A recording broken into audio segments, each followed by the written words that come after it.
Member from Saanich South. Thank you, Mr. Chairman.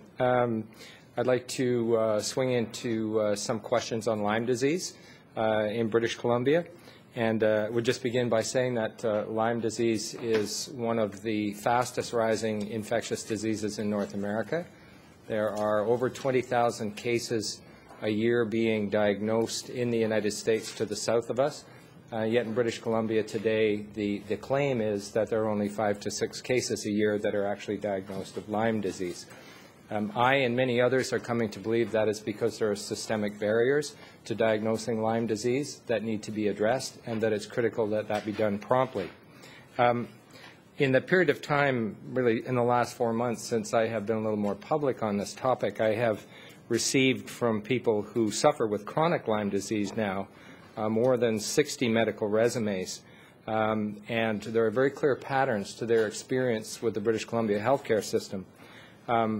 Of the more than 60 that I have who have actually presented at some point at a doctor's office with a tick bite, with a bullseye rash on their body, and with the symptoms that are outlined clearly in the BC Health Guide, which is flu-like symptoms and nausea and chronic fatigue, not a single one of those 60 achieved a clinical diagnosis from a doctor of Lyme disease, which even the Centre for Disease Control says is the standard. So here's the Centre for Disease Control in their February 29th, 2008 release, in which they say Lyme disease should be diagnosed through a clinical evaluation of the patient's symptoms and risk of exposure to infected ticks. A blood test may also be administered, but this should not be interpreted in the absence of a clinical diagnosis. Now, many of these 60-plus people that I'm dealing with directly who knew about Lyme disease when they went into the doctor's office were told there's no Lyme disease in British Columbia. That's a very common pattern with doctors.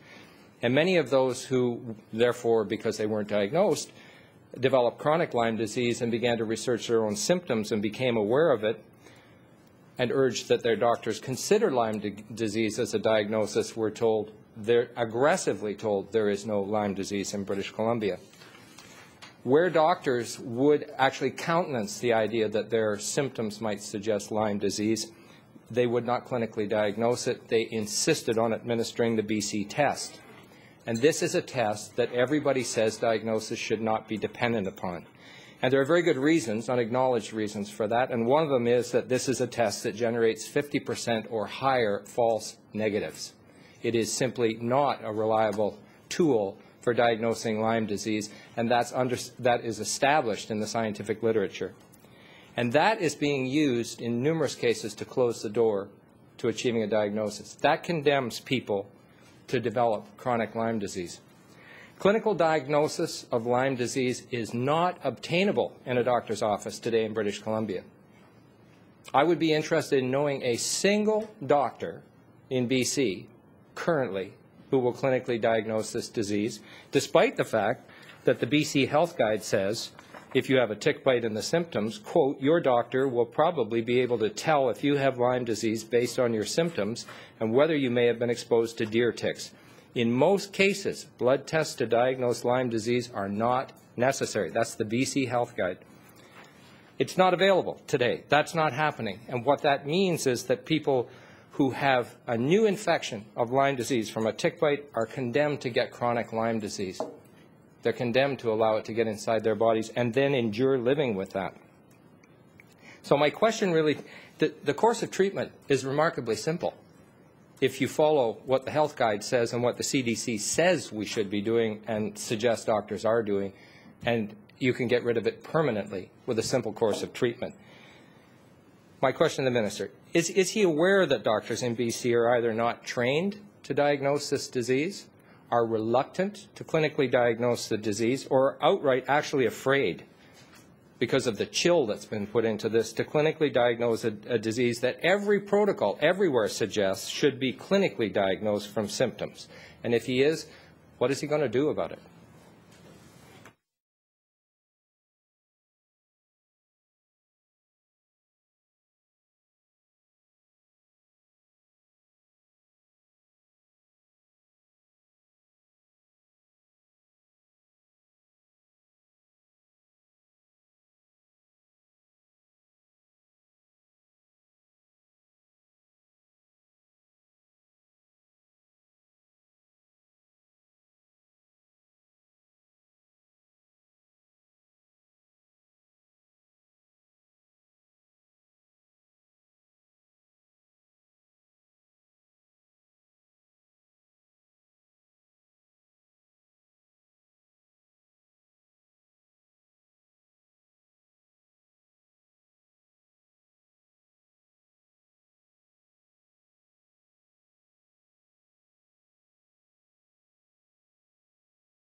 Minister.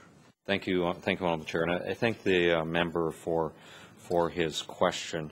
And I'm sure I know the honourable member well, and I know he's very sincere on this issue, as he knows I am. One of the few areas, and I can't think of another area quite like this, where we have this disconnect between what the preponderance of medical practitioners and sort of medical advice is versus the apprehension of some in the province that it is underdiagnosed, that it is far more common than is believed by medical authorities. I have not seen in any other area the same level of disconnect as there is on this, and that does concern me. And I'd love to have some way, and I'm sure the honourable member would love to have some way of reconciling what seem to be very different views of how common this is and how effective the response of the medical community has been to it. I'd love to resolve that, but